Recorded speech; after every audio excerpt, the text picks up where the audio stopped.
Next from Chicago, our contributing correspondent Jeff Berkowitz interviewed Paul Caprio, the executive director of the group Family-Pac. Mr. Caprio gives his thoughts on the legalization of gay marriage in Illinois and why he thinks this will cause harm to Illinois' social structure. This runs about 30 minutes. You're watching Public Affairs. Berkowitz is my name and politics is our game. And we will be doing lots of politics and public policy this evening because, as I said, we have as our guest Paul Caprio. He's the executive director of Family-Pac. Paul's going to tell us right from the bat what you didn't hear about same-sex marriage, because everybody told you, if you watch the mainstream media, if you watch 2, 5, and 7, if you listen to Carol Marine on Channel 11, you know when the day the same-sex legislation passed, there they were with Representative Harris, who was the sponsor, and their little report from David McKinney, and that was it. You would have thought it was like a unanimous vote. No, there were 54 people in the state legislature, in the State House, who voted against it. Why didn't one of those people come on Chicago tonight to talk about it? Well, we can't correct all the ills, but we can correct some, and so right now, Paul Caprio, Executive Director of Family-Pac. Paul, why would you be against same-sex marriage? It's got to be good for everybody. The mainstream media has said so. I mean, shouldn't you just pack up your bags and go? You've lost, okay? It's over, and join hands and say you're now for same-sex marriage, right?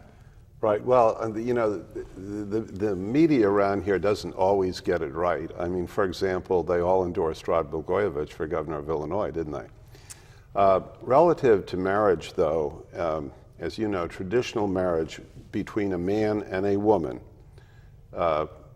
which the two people who are able to procreate a child, has been the foundation of Western civilization for 2,000 years, and actually most civilization for about 6,000 years. We believe that the concept of legalizing same-sex marriage, marriage between two people of the same gender, does not serve the purposes of protecting children adequately in the state of Illinois. Is that what it's about? Are you about protecting children?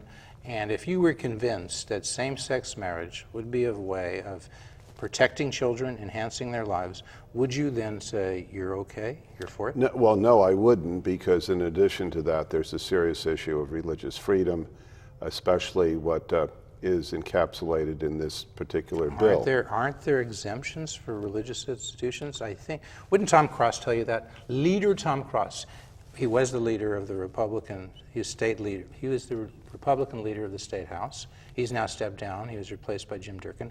But when he was leader, he was telling you he would vote against same-sex marriage. Wasn't that right? Yes, I would. Yes, that's right. Tom Cross told me he was voting against same-sex marriage. Tom is now running for state treasurer. So if you're Tom, okay, and if you have no principles whatsoever, I'm not saying, I'm just saying if, okay, then you're Tom and you say, well, if I'm a Republican leader, I can't vote against I have to vote against same-sex marriage because my caucus did. I mean, there are 47 members in the Republican caucus in the State House, and 44 voted against, right? That's correct. 3 voted. So he couldn't lead the caucus and vote. So there he was going to vote against. But then he was going to run for state treasurer, and he's got a primary. Bob Grogan, is running against him in the Republican primary. He's the DuPage County auditor. And so Tom says, but you know, he's a little guy. See, in the world of Tom Cross, there are big people. Like once I wanted to interview Tom. Never I got to interview because I was a little guy.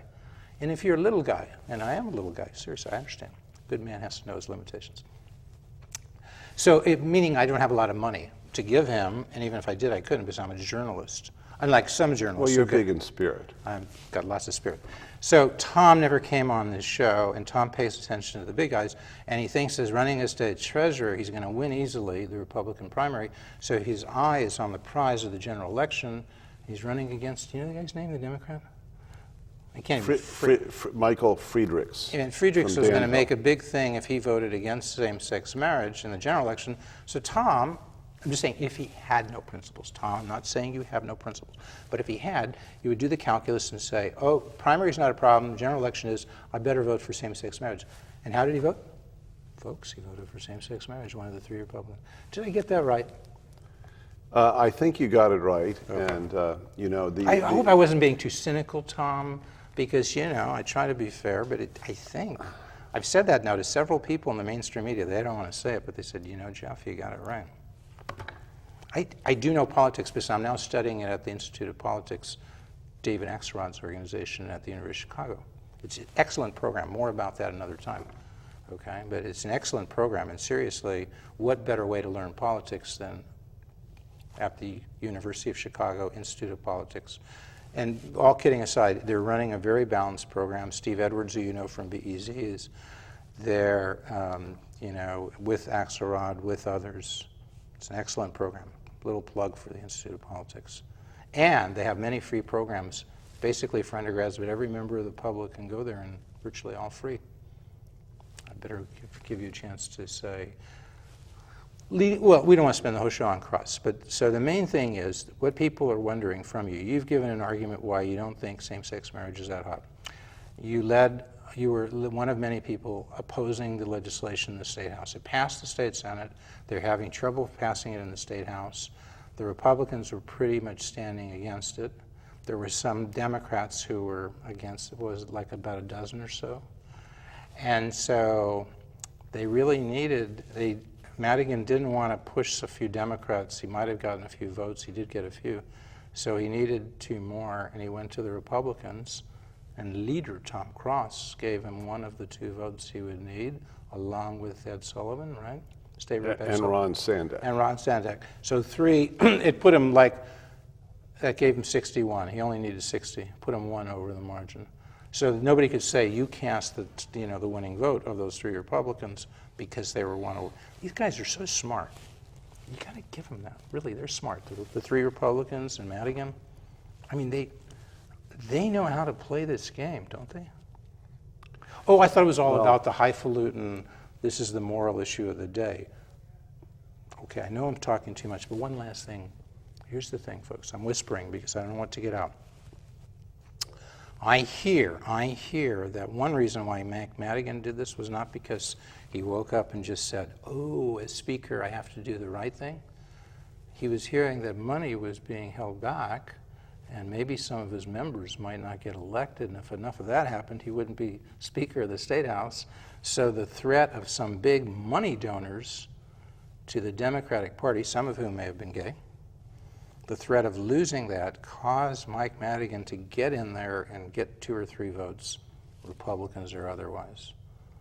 Would that be right? Would that be right? There's no question that unlike in May, when the bill was not called, this time the Speaker was very proactive on behalf of this legislation. And Carol Marin said that right on Channel 11. She was there the night it passed. He said, Speaker Mike Madigan did that because he was getting pressure, and the money, he was going to lose money. Oh, she didn't say that. Why wouldn't she say that? Carol, want to come in and tell us? Why wouldn't she say that? Excuse me, he said that to several of his members. Speaker Mike said that. Yeah, I don't think it's a matter of conjecture. He told several of his members. But did Carol Marin say that? Did Carol Marin get on and say Speaker Mike Madigan got involved because he cared about his members, because he wanted to make sure he stayed Speaker, and that's why same-sex marriage is the law of the land in the state of Illinois, because the big money donors were going to hold money back from Speaker Mike. Do you think Carol Marin said that? No, but I also know that in May she was up in his balcony at the state capitol. Mike Madigan's balcony? Predicting, his box, his special she gets to sit in his box. Seats. See, if you're a big guy, even if you're a woman, predicting that within you get to several hours the bill was going to be passed. So my point being, present company excluded, people should really not believe often what the unison cry of the Chicago liberal media is. If Paris Schutz, Paris is like, how old are you? Paris is like 26 or something? He's got all that wisdom, Paul. I mean, if you're 26, don't you think that's, I said to TTW once, shouldn't you have somebody who knows economics here? You know what the head of programming said to me? He said, why would we want that? Do they have one person who's taken one class in economics working on the WTTW staff? That's my challenge. Do you think? I have no idea what the educational background is. No, they don't. Because why would they want somebody who knows economics? Because, you know, the important thing, if you go to TTW, and I love the place because I'm on the Community Advisory Board, there's like there's no fighting because it's such a unanimous opinion. Like if the staff were to sit down at lunch, do you think there's a Republican in that crowd? Maybe somebody who voted for like John Lindsay back 40 years ago. Remember John Lindsay? That kind of Republican. Was he a Republican? He was. Oh, a moderate Republican. I completely forgot. Yeah, okay. Okay, so enough about TTW. We're back to Paul Caprio. Paul, so you've said it's about protecting children, and you don't think same-sex marriage is so protective of kids. And everybody wants to protect kids, and yet the majority, certainly the vast majority of Democrats voted for that. 3 Republicans, Tom Cross, Ed Sullivan, and Ron Sandak.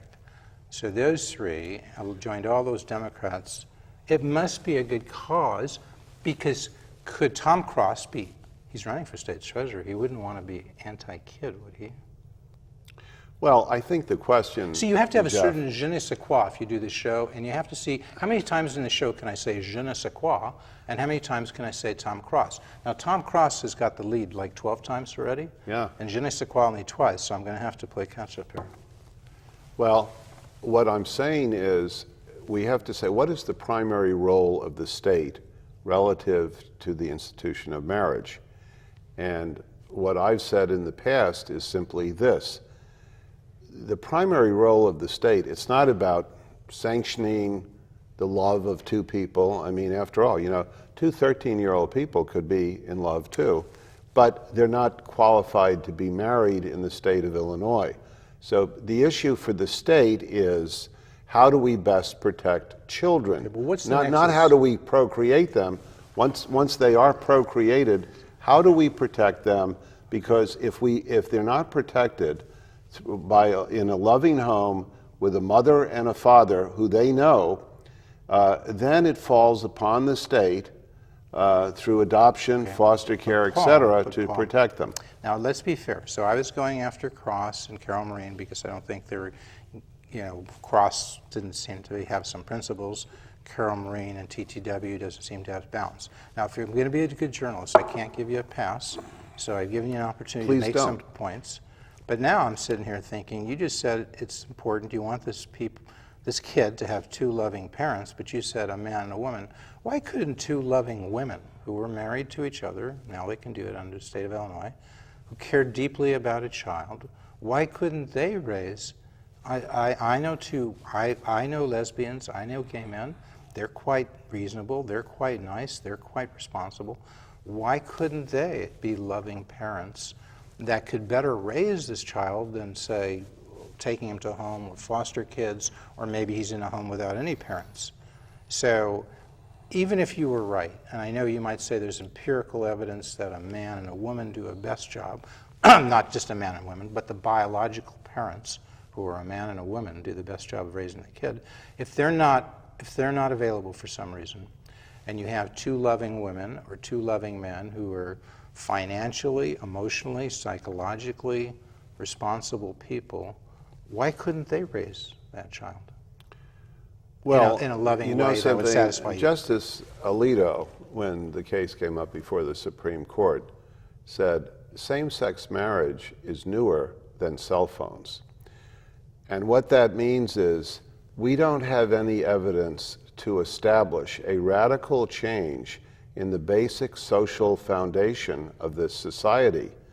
And I'd like to point out, a very extensive study was done by Mr. Regnerus down at the University of Texas, and it shows this, that where he compares children who are out of a 2-parent, mother and father family versus a number of situations, people who are out of a lesbian union, out of a homosexual union, adoption, I mean, he throws all these different things in, foster care, and he comes to the conclusion that in terms of the social ills which are created, drug addiction, unemployment, a whole variety of different things, which the state, of course, then has to step in and try to But develop this is programs. only one study that you're referring to. Where was it published?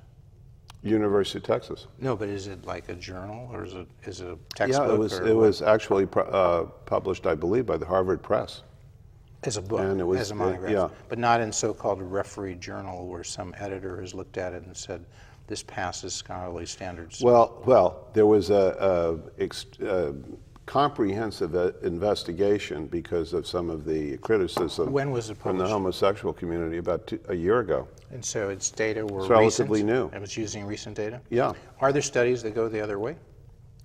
Well, Because in most scientific There- things, there are some studies going one way. you some studies see, going the other way. here's the problem with studies. When this bill was brought up in Springfield, there was a lesbian couple there with a beautiful little 4-year-old boy, and they were raising this boy, and he seemed to be very happy. Right. We don't know what the effects upon that relationship is going to be psychologically on that child until maybe he's 15, 20, 25 years old. And that's what justice... Why would you suspect, why would you presume there'd be some negative effects of that relationship on the child? Well, do you think there's a difference between, say, the way a 5-year-old boy or girl act toward their parental environment as opposed to the way they may act when they're 18, 20, or 25? But I think Paul, they raise a lot of additional questions, But part of Jeff. that's set by how things are accepted. We're now moving toward a society where 2 gay women, 2 gay men are much more accepted. You know, most of the younger people under 30, I think, are very much in favor of same-sex marriage. In their view, if you talk to some of these people, and I have, they would say, you know, it's not an issue. If I have a kid and he wants to play with somebody else who's got 2 moms or 2 dads, I'm fine with that. I've talked to these people that say that. This is a new way of looking at things. It may not be your way, it may not be somebody else's way, but what I'm saying is it's 2 gay women raising a child, 2 gay women living together. They're much more accepted now. Are these young people you're talking about, are they experts in family? Well, Are they married even? Yes, the people I've talked to are married, and yeah, they have kids. And all I'm saying, Paul, you can't refute this. I mean, I don't think you can. I can. That the great majority of people under 30 favor same-sex marriage and take a much more open attitude toward accepting gays, accepting lesbians to be their friends, to be their social friends, their professional friends. This has happened. Now, you may not like it, but I think it would be hard to argue if you look at the demographics of young people and how they feel. Now, older people still are not sold on this as much. And now the Republican Party, something you know something about, and this is in favor of Tom Cross, you know, so we knock some things, we give some, it's called balance, folks, take a contrarian attitude. It's what journalism is supposed to be. Present all viewpoints, challenge people. Are you listening, you folks, you young guys and women at TTW? Because if you really want to learn how to be a journalist, I think they should really study at the feet of somebody who wants to take a contrary view. So that's my point, is that it's much more of an open question, I think. Now, I understand you're in advocacy, you're representing constituents, you have to go out there and represent them as best you can, and there's nothing wrong with that. But as a journalist, I'm not representing anybody, my viewers, I guess, mainly. I want to make sure they get, that's why you're here, Paul. I don't think you got a good shot at this, and I'm trying to make sure my viewers get to see the other point of view. But you've got to deal with this stuff. My point is, getting back to the Republican Party, they're looking at it and they're saying, you know, look, who are our voters? They're sort of older, they're this or that. We've got to crack into younger votes. We've got to crack into African American votes. We have to crack into Hispanic votes. Well, first of all, looking at this strictly... You've heard this argument. Of course. But looking at this strictly from a political point of view, which is not primarily where I'm coming from, but looking at it from that point of view, first of all, attitudes change, but you know, parties have to stand for something, and it's called a platform. The Republicans put forward a platform in Tampa They put forward a platform. The National here. Party. Yes, the National Party and the State Party here Has a platform. in Illinois put forward a platform last year. Where? And I think they were in Tinley Park. Tinley Park, to know the okay. truth. Okay. I wasn't at their convention, Okay, but so I'm they have a aware of their platform that says what? And the platform comes out in favor of traditional marriage between a man and a woman. Okay, that's what they have in their planks. Now, you know, you can't expand a party if the party stands for nothing. Well, when you say some, the fact that it's in that platform doesn't mean that no. Remember, wasn't it Reagan who said, if you agree with me 80% of the time, you're my friend? Yes. So even Reagan would say, if you disagree with this plank, but you agree with 80% of what's here, you're my friend, you're a Republican, right? Well, except that You're not gonna challenge Ronald Reagan. you've got the reverse of the truth, because what I would say it this way: the Republican Party has been inviting to homosexuals and lesbians. They have something called Log Cabin Republicans.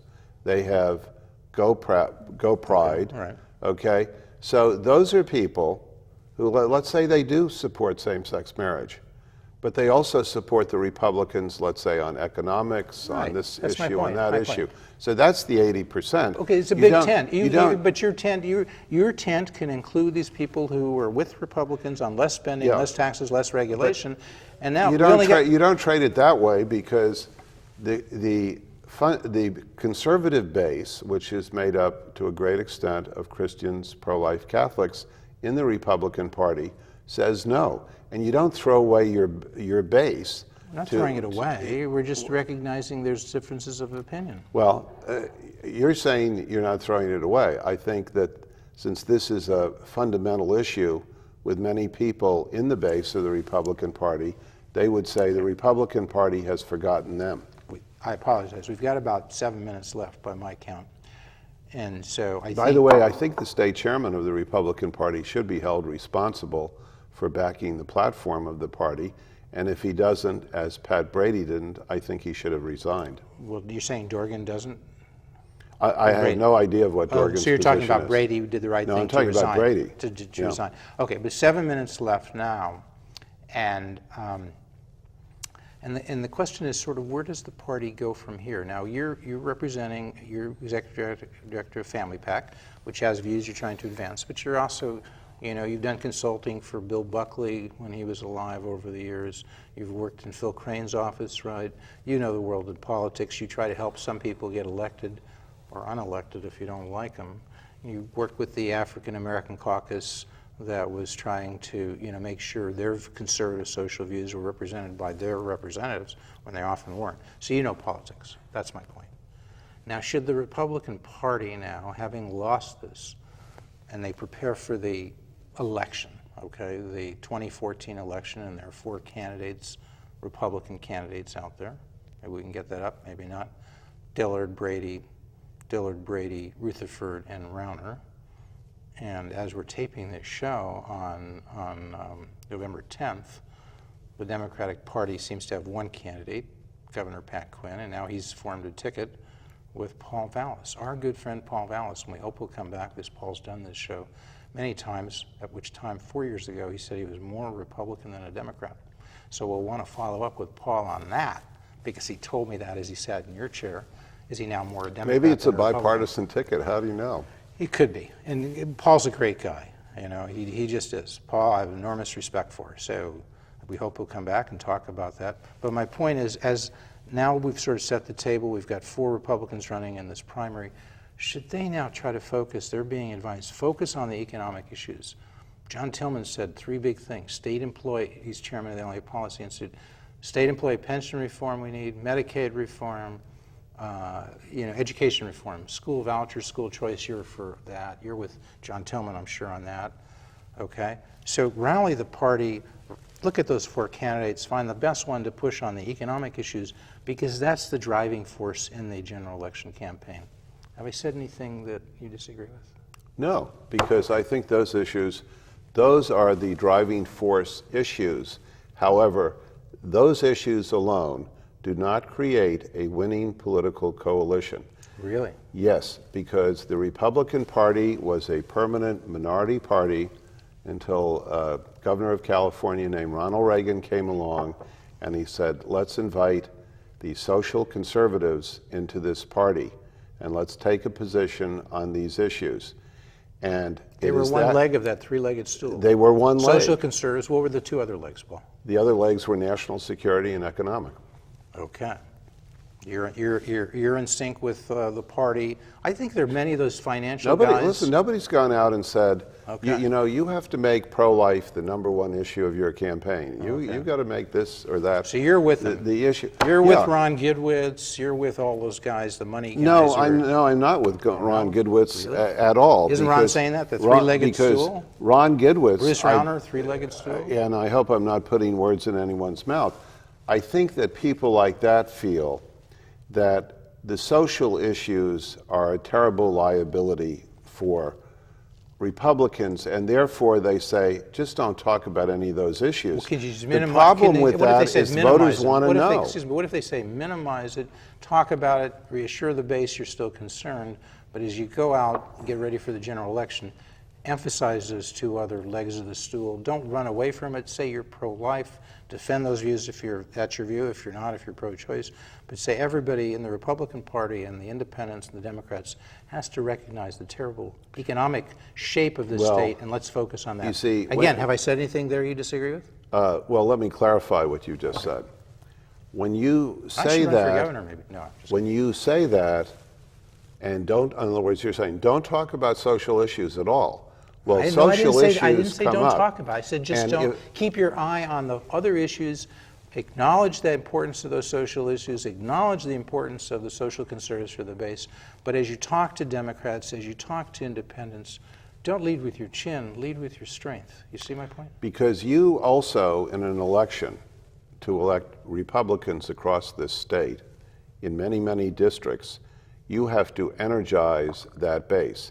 And to energize that base, you're not silent on these issues. Yeah, you have to give. You have to communicate with them. You got to give that and base let some them red know meat. where you are on the issues. Yeah, and I'm saying do that, just not to the exclusion of these other issues. Keep the focus there. Don't run away from these. I'm just saying, you know, if you had to say it's like 70, 30, 80, 20, because most of the state of Illinois wants to hear about the economic issues. This base of the Republican Party wants to hear about those issues. Give them the red meat. But go out and talk about, you know, the Illinois has the highest unemployment, second highest unemployment rate in the country, has a mess on state employee pensions. 1 out of every 5 black kids, only 1 out of every 5 black kids at CPS reads at grade level. Those are the things how you convert Democrats to Republican voters. You see the point? Well, as I said, you've got a voter coalition. Very few Republicans are not elected in the way that I just suggested. I loosely call it the Reagan coalition. That three-legged stool. Voters. And I grant you, Mark Kirk is not elected by that coalition. But Mark Kirk is one of about 3 or 4 Republican senators in the Senate who's not elected that way. Well, when he first ran, a lot of people wouldn't know this. When he came on this show, we're going to continue to speak as the credits roll, but I very much want to thank our guest, Paul Caprio. Paul, thanks so much Thank you, for Jeff. coming. He is, folks, he is the executive director of Family-Pac. You can find out more about them by going to family-pac.org, right? That's it. Okay. You're watching the Illinois Channel, an independent nonprofit corporation formed to provide gavel-to-gavel coverage of Illinois state government and other public affairs events taking place across Illinois.